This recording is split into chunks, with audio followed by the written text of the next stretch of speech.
Haleluya, haleluya, haleluya Roh Kudus, haleluya Bapa yang baik. Terpujilah nama Tuhan kami dalam Bapa Putra Roh Kudus dalam nama Yesus Kristus. Kembali Tuhan pada siang hari berbahagia ini, kami belajar firman daripada Tuhan pada tanggal 25 Januari ini tahun 2023. Ajari kami bersama-sama dengan kuasa kodrat ilahi, mujizat keajaiban yang nyata yang maha tinggi Yesus Kristus. Oleh roh hikmat pengertian pengajaran dari tangan Allah sendiri dalam nama dan ibadat ini. Buai kami senang membawa kebenaran dan hikmati kami. Bahkan negara ini Tuhan, lawatan penyertaan tangan daripada Allah. Buatkan kami menghadapi gelora gelombang dunia tahun 2023 ini. Ingatkan kami semua apa yang terjadi di kolong langit dan di atas bumi ini. Baik buruknya Bapa yang terjadi. Sebab itu kami belajar tentang kebenaran daripada Allah maupun dalam keibadahan, mendengar firman Tuhan, belajar firman perkataan yang hidup, yang dihikmati dengan naungan kuasa Roh Kudus daripada Engkau. Dewasakan kami bahkan yang menonton ini Tuhan, berkati dan hikmati semua Bapa. Aku berdoa dan kami berdoa menyerahkan segala saat ini dalam Tuhan. Bapa Putra Roh Kudus, kami bersujud bersembah, berbenah hati di hadapan Tuhan. Ajari kami menjadi pelaku firman Tuhan di dalam praktiknya. Ajari kami belajar hikmat karunia daripada Engkau tentang perkataan firman daripada Tuhan Yesus Kristus. Bapa Putra Kudus, aku mengucap syukur dan percaya. Haleluya. Kudus, haleluya Bapa yang baik. Haleluya. Amin. Salam saudara kasih di dalam nama Yesus Kristus, di mana pada siang ini kembali kita belajar firman kebenaran Tuhan atas naungan penyertaan lawatan tangan Allah dalam kehidupan kita, dan juga para penonton video khotbah firman Tuhan ini.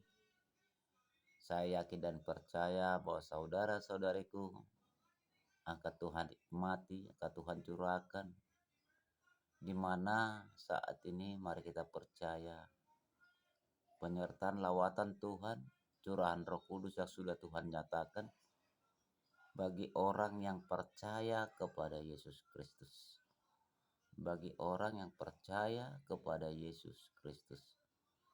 Dengan roh hikmat pengertian pengajaran daripada Allah yang mengajari kita. Saat ini kita belajar ajaran daripada Tuhan. Roh hikmat pengertian pengajaran daripada Allah. Di sini kita belajar bukan ada kepandaian dan kepintaran, tetapi hikmat berbicara oleh kasih karunia daripada Yesus Kristus yang maha tinggi. Saudaraku di dalam nama Yesus Kristus, mari kita saling memahami gelora dunia saat ini, apa yang terjadi di bawah kolong langit dan di atas bumi ini.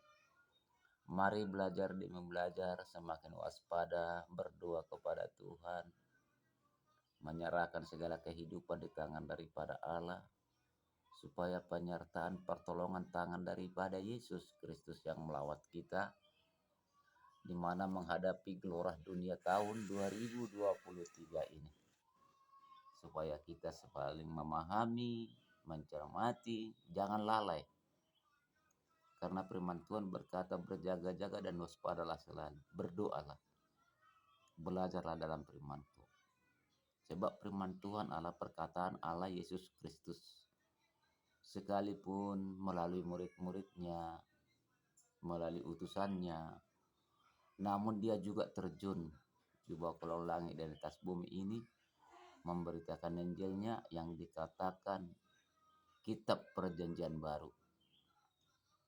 Firman Tuhan berkata, saya bukan mentiadakan kitab oleh Musa, melainkan meluruskan. Sebab pada zaman Nabi Rasul, begitu banyaknya orang belum percaya benaran kepada Tuhan. Bahkan rasul-rasul daripada Allah, nabi daripada Tuhan, banyak yang korban demi untuk memberitakan Injil perkataan Allah yang hidup, yang dibuatkan oleh Tuhan Allah Yesus Kristus kepada nabi dan rasul. Sebab itu Tuhan Allah Yesus Kristus turun ke bawah kolong langit dan di atas bumi untuk memberitakan Injil perkataannya supaya umat-umat yang percaya kepada dia akan mengerti akan Tuhan dan akan mengerti kebenaran Allah. Di mana pada zamannya Nabi dan Rasul begitu banyaknya terjadi sifat manusia oleh ciptaan Allah yang tidak percaya dalam kebenaran, bahkan kejahatan demi kejahatan begitu kejamnya. Sebab itu Tuhan Allah Yesus Kristus berwujud menjadi manusia datang kepada dunia ini supaya membenarkan lebih benar lagi adanya Tuhan Allah Yesus Kristus pencipta langit dan bumi dan segala isinya, dan memperkatakan firman-Nya di dalam firman kebenaran, dan untuk menebus segala dosa-dosa yang terjadi pada masa itu. Sebab itu Tuhan Yesus Kristus langsung memberitakan perkataannya di hadapan dunia dan disaksikan oleh orang-orang yang percaya kepada Yesus Kristus. Bahkan dia menebus dosa-dosa manusia, mengorbankan diri untuk menebus dosa-dosa yang terjadi pada zaman Rasul, Nabi. Di saat menjabarkan firman kebenaran Tuhan, banyaknya umat tidak percaya, bahkan banyak korban para pemberita perkataannya di bawah kolong langit dan di atas bumi ini. Sebab itu Yesus Kristus berwujud jadi manusia supaya manusia lebih mengenal dan mengerti akan Tuhan Allah Yesus Kristus. Itu saudara-saudaraku.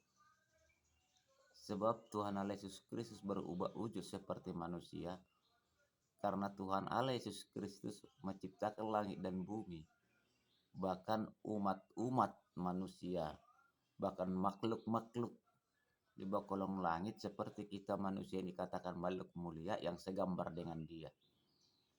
Jadi tidak lari dari pernyataan firman semuanya. Bagi orang dimanapun berada yang percaya kepada Yesus Kristus, mari semakin membenah diri, mari semakin menunduk diri kepada Tuhan menjelang hari-hari terakhir ini. Yang penting kita garis bawahi, kita mengetahui, kita cermati di dalam kebenaran Tuhan. Datang beribadah, datang mendengarkan firman kebenaran Allah. Jangan hanya pendengar. Marilah belajar demi belajar mengikuti jalan kebenarannya sesuai dengan pernyataan firman-Nya. Jangan hanya berupa seperti absensi aja datang ibadah. Tetapi mari belajar demi belajar supaya kita menerima lawatan penyertaan tangan daripada Allah. Dalam doa kita semakin mengerti tentang kemuliaan Kristus. Di saat kita ibadah di gereja, ibadah kebaktian malam, belajar firman Tuhan di rumah, mari belajar firman Tuhan. Terutama percayakan naungan Roh Kudus yang ada di tubuh kita saat ini. Percayalah. Sebab ini sudah menjelang hari-hari terakhir. Sesuai dengan pernyataan firman. Aku akan mencurahkan rohku kata Allah. Supaya semua mampu. Supaya semua bernubuat. Sehingga kita dikuatkan. Roh itu artinya yang dikatakan Tuhan Yesus Kristus adalah Roh Kudus. Roh penolong namanya. Di zaman nenek moyang dulu memang ini roh penghibur ini sudah ada. Roh penolong sudah ada. Yang dikatakan roh penghibur, roh penolong, yang dikatakan Roh Kudus. Tapi pada masa itu manusia tidak memahami hal itu. Sebab itu di mana kitab perjanjian baru menerangkan bagi orang yang percaya kepada Yesus Kristus. Di dalam kitab firman Allah, di mana kitab Musa, di mana kitab perjanjian lama, pada masa itu memang itu benar kisah nyata. Apa rencana Tuhan Allah di bawah kolong langit dan atas bumi. Jadi kitab perjanjian lama itu sebuah kisah kenyataan. Sebuah kisah kenyataan merupakan salah satu keajaiban mujizat yang terjadi dengan adanya Tuhan Allah Yesus Kristus terjun ke bawah kolong langit dan bumi. Maka dikatakan dalam firman Tuhan, oleh karena kodrat ilahinya lah Tuhan Allah Yesus Kristus memanggil kita di jalan kebenaran, supaya tidak terulang lagi dosa-dosa seperti dahulu. Ini yang penting kita pahami. Percayakanlah dalam kehidupan kita Roh Kudus sehari-hari. Mintalah kepada Tuhan, berdoalah, bangkitkanlah Roh Kudus yang ada di tubuh dan pemikiran kita saat ini. Karena kita hadapi sekarang menjelang hari terakhir. Kuasa kegelapan, tipu daya iblis, kerajaan-kerajaan di angkasa, kuasa kegelapan. Kerajaan di bawah kolong langit, kuasa kegelapan. Kuasa-kuasa kerajaan di dasar laut. Ini yang penting saat ini kita pahami. Disinilah dikatakan tipu daya iblis. Supaya kita pahami. Dimana menjelang hari-hari terakhir ini, bahwa bujuk rayuan kegelapan tidak memandang siapapun orangnya. Maupun pejabat, domba Allah, jemaat Allah, hamba pelayan Tuhan. Dia selalu menyerang kita. Mereka itu sekarang menjerat pemikiran manusia supaya jatuh ke jurang maut kematian oleh karena dosa. Ini yang penting kita pahami menjelang hari-hari terakhir ini. Jangan hanya kita dikatakan ikut Yesus Kristus, tapi tidak mencermati, tidak memahami, tidak melakukan. Memang itu bukan mudah. Itu memang bukan gampang melakukan. Karena begitu kuatnya, besarnya kuasa kegelapan menjerat pemikiran kita, melemahkan iman pribadi kita datang kepada Tuhan. Sebab itu Allah Yesus Kristus telah mengutus rohnya menjelang hari-hari terakhir. Itu kitab perkataan Allah yang mengatakan, saudara-saudariku, kemungkinan yang saya masih kasih padan udah mengetahui tertulis di mana itu dalam firman Tuhan. Apalagi hamba pelayan daripada Allah. Mari saudara-saudariku yang seiman sekasih sepadan, hamba pelayan daripada Tuhan, pengkhotbah penginjil. Mari semakin kita tingkatkan sumber daya kemanusiaan kita. Belajar demi belajar, memahami untuk menjabarkan firman kebenaran daripada Allah. Mari semakin belajar berdoa kepada Tuhan, berbenah diri, tulus terarah. Mintalah roh hikmat, pengertian, pengajaran daripada Allah. Itu firman Tuhan berkata. Janganlah kau buat dari kepintaran kepandaianmu, kata Tuhan. Dan jangan engkau menganggap dirimu paling pandai. Rendahkanlah hatimu, berdoalah kepada aku, kata Tuhan. Percayakan Roh Kudus yang ada tubuhmu, maka aku mengutus roh hikmat, pengertian, pengajaran daripada Allah. Kenapa firman itu mengatakan sedemikian? Di dalam perkataan kita Injil Perjanjian Baru, banyak kata-kata perumpamaan. Banyak kata-kata perumpamaan mengingatkan umat-umat yang percaya kepada Dia. Maka jemaat domba Allah, hamba pelayan daripada Tuhan bersama-sama kita, mari semakin rendah hati kepada Tuhan.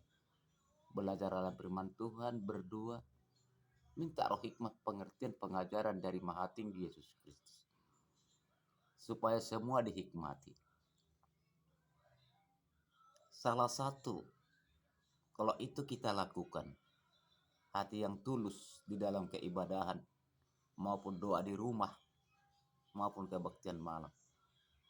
Kalau kita tulus meminta bersama-sama kepada Tuhan, percayalah, seseorang pun di dalam keibadahan itu tidak ada yang malas, dan tidak ada yang ngantuk, dan tidak ada yang bersungut-sungut. Karena apa? Bahwa Tuhan telah mengutus roh hikmat, pengertian, pengajaran dalam keibadahan, datang menyembah Tuhan. Bahkan kita hamba-hamba daripada pelayan Tuhan. Bisa memberitakan, menjabarkan firman-Nya bagi jemaat domba daripada Allah. Coba bersama-sama minta kepada Tuhan pengertian firman ini. Di dalam pengertian firman ini tidak ada tertulis dari kepandaian dan kepintaran. Percayalah. Di mana pada murid Tuhan Yesus Kristus, di mana pada nabi rasul dahulu, orang-orang yang gobloknya semua Tuhan pakai. Orang-orang yang bodoh, hanya satulah yang dipakai, yaitu Rasul Paulus. Yang ahli teologia atau teolog menjabarkan firman kebenaran daripada Allah, seorang yang jahat. Namun daripada itu, semua orang tidak mempunyai pendidikan. Nabi, rasul, murid Tuhan Allah Yesus Kristus, tak ada di situ yang berpendidikan. Tetapi karena roh hikmat, pengertian, pengajaran daripada Allah, dengan naungan tuntunan Roh Kudus daripada Tuhan, sehingga mereka mengerti, menjabarkan. Di mana periode yang lalu di channel itu saya buat, sudah saya share, karena mereka berdoa meminta kuasa Roh Kudus, sehingga mereka dijamah Roh Kudus berani memberitakan Injil. Jadi jangan kita salah memahami menjelang hari-hari terakhir ini. Bagi hamba pelayan daripada Allah dimanapun berada, mari belajar demi belajar menundukkan diri. Hindari dari kepandaian tentang penjabaran firman kebenaran daripada Allah. Ini hikmat, firman ini hikmat. Kenapa Tuhan Allah memberikan sebuah hikmat dalam perkataan Allah, perkataannya Dia? Bagaimana jemaat dan domba Allah mengerti dan tidak mudah tersinggung. Namanya untuk mendewasakan, menyadarkan kita umat. Di firman ini tidak ada kata-kata menghakimi, saudara-saudara. Belajarlah kita. Berbenah dirilah kepada Tuhan. Mintalah kepada Dia. Di saat kita menjabarkan firman kebenaran Allah, di saat kita beribadah bersama-sama sidang jemaat domba daripada Tuhan, bersama-sama satukan hati, percayakan Roh Kudus. Kalau kita sudah disenjangi daripada kuasa hikmat daripada Allah yang Maha Tinggi, satu pun di antara ibadah itu tidak ada yang ngantuk. Karena apa? Sudah dipenuhi daripada Roh Allah sendiri, yang menyelimuti pemikiran, jiwa, dan tubuh kita terarah tertuju datang kepada Tuhan. Supaya kita tidak keliru. Ya saudara-saudari. Itu yang penting. Percayalah. Kenapa Tuhan Allah berkata, takkan kuberikan beban yang tidak bisa kau bebani. Aku akan menolongmu. Maksud tujuannya apa? Itulah Roh Kudus itu Tuhan utus. Oleh keajaiban, keilahiannya, kodrat ilahinya. Ini penting kita pahami. Kalau kita benar datang kepada Tuhan, belajar firman kebenaran Allah, dalam keibadahan, meminta kepada Dia tulus, gampang Tuhan ajari kita kok. Percaya?